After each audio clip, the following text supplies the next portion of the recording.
नमस्कार प्रिय दर्शकों, मैं यशराज तिवारी आप सभी का बहुत बहुत स्वागत करता हूं प्रोफेशनल एस्ट्रोलॉजी पर। जैसा कि आप सभी जानते हैं, आज रविवार का दिन है और आज मैं आप सभी के सम्मुख उपस्थित हुआ हूं आप लोगों की जन्म कुंडली का निःशुल्क अध्ययन करने के लिए। निःशुल्क जन्म कुंडली अध्ययन की सीरीज में आज तक 95 कार्यक्रम बन चुके हैं और आज का जो हमारा ये कार्यक्रम है ये 96 नंबर का कार्यक्रम होने वाला है। साथ ही साथ अगर हम देखें तो आज तक इस सीरीज में हमने 594 जन्म कुंडलियों का अध्ययन कर चुके हैं और आज के इस कार्यक्रम की जो पहली जन्म कुंडली होने वाली है ये 595 नंबर की 595 नंबर की जन्म कुंडली होने वाली है। ये सभी दर्शक वही हैं जो इस चैनल के वीडियोस को देखते हैं, इस चैनल के सब्सक्राइबर्स हैं और उन्होंने धैर्य का परिचय दिया हुआ है अपनी डिटेल्स को देने के बाद में। यदि आप भी चाहते हैं कि आपकी जन्म कुंडली का अध्ययन ठीक इसी प्रकार से निःशुल्क रूप से मेरे द्वारा इस निःशुल्क जन्म कुंडली अध्ययन के कार्यक्रम में किया जाए, तो आप अपनी बर्थ डिटेल्स जैसे कि आप अपना नाम, अपने जन्म की तिथि, अपने जन्म का समय और अपने जन्म का स्थान, ये चारों ही चीज़ें किसी भी एक स्पेसिफिक प्रश्न के साथ में इसी वीडियो के कमेंट सेक्शन में दे दीजिए। हमारी कोशिश यही रहेगी कि जल्दी से जल्दी आपकी जन्म कुंडली का अध्ययन मेरे द्वारा इस निःशुल्क कार्यक्रम में किया जाए। अगर आप इस चैनल के प्रोग्राम्स को देखते हैं और अगर आपको वो प्रोग्राम्स पसंद आते हैं तो आप इस चैनल को सब्सक्राइब करिए, साथ ही साथ इस वीडियो को लाइक करिए ताकि ये चैनल ज़्यादा से ज़्यादा लोगों के पास में पहुंच सके और आपके सब्सक्राइब करने से आपको इस चैनल पर आने वाले प्रत्येक वीडियोस का नोटिफिकेशन जो है वो मिलता रहेगा। अब हम बिना विलंब किए अपने इस कार्यक्रम की शुरुआत करते हैं और जैसा मैंने बताया कि 595 नंबर की जन्म कुंडली जो होगी वो आज की पहली कुंडली होगी और ये जो पहली जन्म कुंडली है ये मनोज चौराकोटी जी की। तो मनोज जी आप तैयार रहिए, आपकी जन्म कुंडली मैं ले रहा हूँ। 3 जनवरी 1994 दोपहर के 3:46 तो 15:46 और चंपावत उत्तराखंड।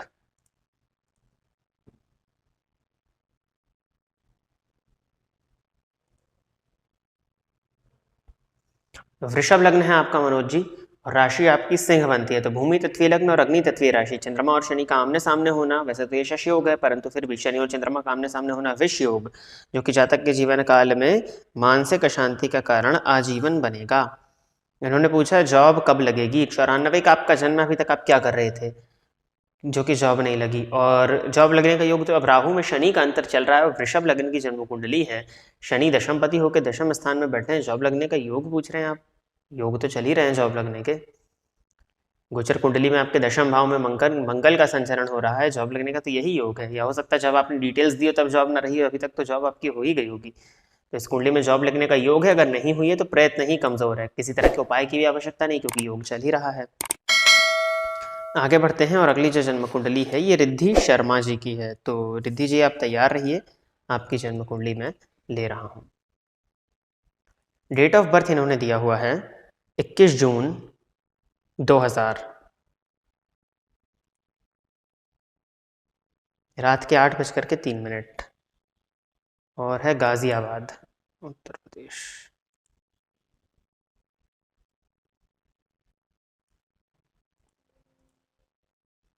धनु लग्न है आपका और राशि आपकी मकर बनती है। इनका प्रश्न है क्या मेरा सिलेक्शन सिविल सर्विसेज या फिर गवर्नमेंट जॉब में अथॉरिटिव पोस्ट मिलेगी 2024-25 तक। राहु की महादशा आपको चल रही है, धनु लग्न की आपकी कुंडली, राहु जाकर के आपकी कुंडली के अष्टम भाव में बैठे हुए हैं, 0 अंश 51 कला पर चलित चक्र में जाकर के जब उनकी स्थिति को देखा जाए तो वो सप्तम भाव का फल दे रहे हैं। साथ ही साथ आपकी जन्म कुंडली में कंपटीशन भाव के स्वामी शुक्र जाकर के सप्तम स्थान में बैठे हुए हैं और राहु के ही नक्षत्र में है। लग्नपति की स्थिति को देखा जाए तो लग्नपति बनते हैं गुरु जाकर के षष्ठ भाव में बैठे हुए हैं, जो कि परेशानी का कारण बनेंगे। ऊपर से चंद्रमा पर राहु की दृष्टि का पड़ जाना कहीं ना कहीं आपके साथ में आजीवन कंसंट्रेशन से संबंधित परेशानी और मानसिक अशांति इस कुंडली में मुझे दिखाई पड़ती है। राहु में सूर्य का अंतर तो निकल चुका है, 2024-25 की आपने बात करी है, गुरु की महादशा उस समय पर होनी चाहिए। देख लेते हैं, 21 अप्रैल 2023 से गुरु की महादशा प्रारंभ होगी और गुरु में शनि का अंतर चालू होगा जून 2025 के बाद में। अथॉरिटिव अथॉरिटेटिव पोस्ट की गारंटी तो इस कुंडली में नहीं है, क्योंकि सूर्य जाकर के सप्तम स्थान में बैठे हुए हैं। सप्तम भाव का सूर्य अच्छा नहीं माना जाता, क्योंकि सप्तम भाव में अगर हम देखें तो कालपुरुष की कुंडली में तुला राशि आती है, जहां पर सूर्य नीच के होते हैं। सप्तम भाव में सूर्य का होना इट मीन्स कि जो आपका जन्म है वो सूर्यास्त के बाद का जन्म है, जैसे कि रात के 8 बजे का है। तो षडबल में भी जो दिवारात्रि बल होता है वो सूर्य को नहीं मिल पाता। इस कुंडली में भाग्यपति बने हुए सूर्य जाकर के सप्तम स्थान में बैठे हुए हैं और मंगल पंचमेश जाकर के लग्न को देख रहे हैं, परंतु लग्न आपका बेहद कमजोर है। पढ़ाई भले ही आपकी हो जाए, लेकिन उसके बावजूद आप परफॉर्म नहीं कर पाएंगे, आप ले नहीं पाएंगे सरकारी नौकरी को। फिर भी गुरु की महादशा उस समय पर होगी, लग्नेश की दशा होगी, जो कि कंपटीशन भाव में ही बैठे हुए हैं। मुझे लगता है सी ग्रेड लेवल की गवर्नमेंट जॉब इस कुंडली में है, आपको उसका प्रयत्न करना चाहिए। सूर्य भगवान की नित्य आराधना करिए। अथॉरिटेटिव पोस्ट के लिए मैं इस कुंडली में कोई योग नहीं देख पा रहा हूँ, क्योंकि लग्नपति जाकर के षष्ठ भाव में बैठे हुए हैं और सूर्य के पास भी वो बल नहीं है जो कि होना चाहिए। षडबल में फिर भी उनके पास बल है और नवमांश में वो पराक्रमस्थ हैं, जिसके कारण मैंने आपको सरकारी नौकरी के लिए मना ही नहीं करी है। लेकिन जो आप ए ग्रेड लेवल आईएएस इत्यादि का आप सोच रहे हैं, एडमिनिस्ट्रेटिव सर्विस का आप सोच रहे हैं, वो इस कुंडली में मुझे नहीं दिखाई पड़ता। बैंकिंग का क्षेत्र आपकी कुंडली में बहुत अच्छा है। अगर आप बैंकिंग इत्यादि के लिए प्रयास करती हैं या टीचिंग के लिए प्रयास करती हैं, तो वो भी आपके लिए ज्यादा बेहतर रहेगा। सूर्य भगवान की नित्य आराधना करिए और आदित्य हृदय स्तोत्र का नित्य पाठ करिए। शिव शंकर जी की आईडी से सौम्या जी की जन्म कुंडली है, तो सौम्या जी आप तैयार रहें, आपकी जन्म कुंडली में ले रहा हूं। डेट ऑफ बर्थ इन्होंने बताया हुआ है 25 अक्टूबर 2005 और दोपहर के 12:09 का जिनका जन्म है। उत्तराखंड में इन्होंने दिया हुआ है रुद्रपुर।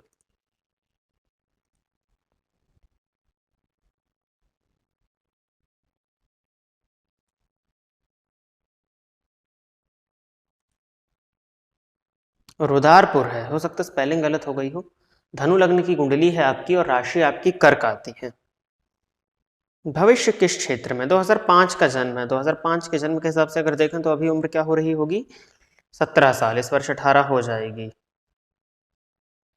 भविष्य किस क्षेत्र में बनाए? इस कुंडली में लग्नपति लाभस्थ हैं और लाभ भाव का स्वामी व्यय भाव में बैठा है। व्ययपति जाकर के पंचम भाव में स्वराशि के होकर के बैठे हुए हैं और अष्टम भाव में इस कुंडली में शनि है, जिनकी दृष्टि पंचम भाव और पंचमेश दोनों पर पड़ रही है। शनि चंद्रमा की युति जन्म कुंडली के अष्टम भाव में और धनु लग्न की जन्म कुंडली है।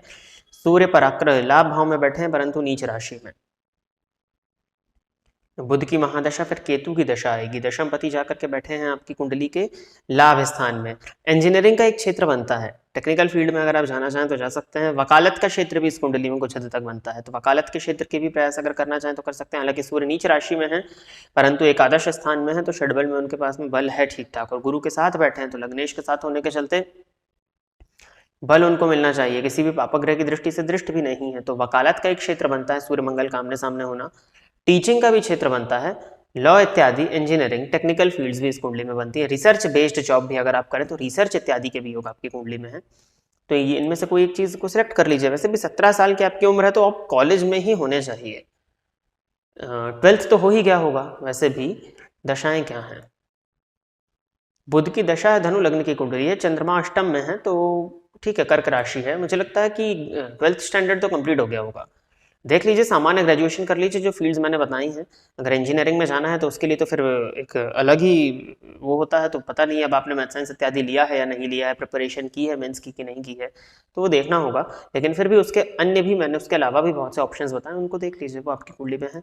सबसे बड़ी चीज़ देखिए क्या होता है ना, कि जन्म कुंडली में 9 ग्रह ही होते हैं और लगभग एक ग्रह अगर मैं गिनवाने बैठूं तो 25 से 30 प्रोफेशंस को प्रदर्शित करता है, और कई बार कोई एक प्रोफेशन 2-3 ग्रहों से मिलकर के बन जाता है। For example astrology as a profession आप लेते हो, तो एस्ट्रोलॉजी में गुरु ज्ञान का कारक है, वो आपको देखना होता है। बुध वाणी का कारक है, वो आपको देखना होता है। तो गुरु और बुध मेनली, और फिर शुक्र इत्यादि की स्थिति को भी देखना होता है जन्म कुंडली में। जब इनका बलाबल होता है तो एस्ट्रोलॉजी की फील्ड में अच्छा करियर होता है।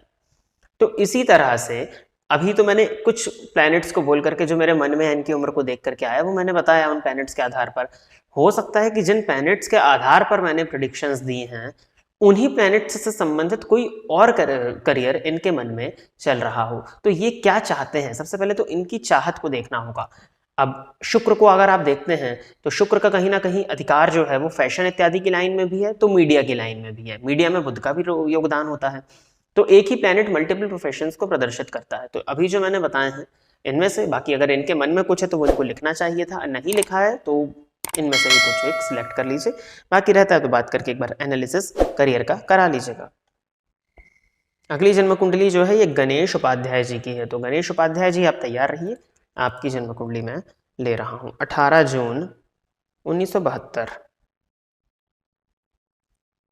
2:30 AM, बक्सर, बिहार।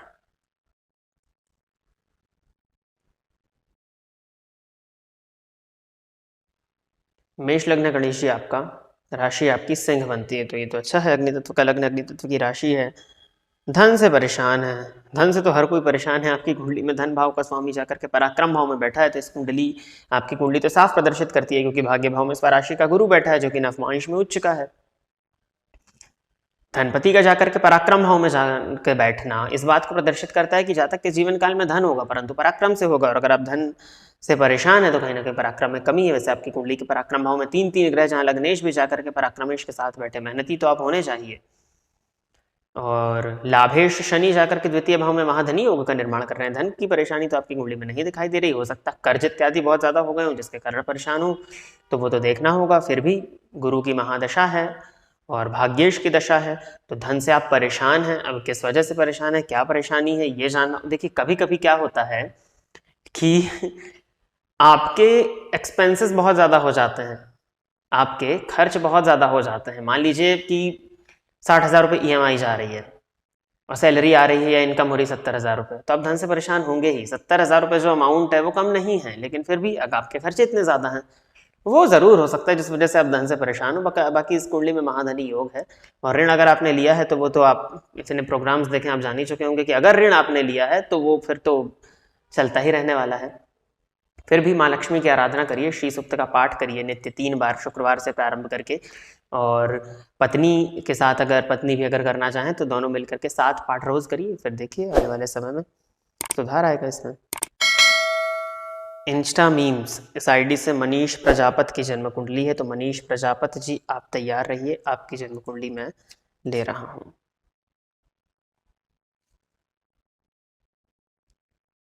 3 अप्रैल 2004, दोपहर के 12:30 और चित्तौड़गढ़, राजस्थान।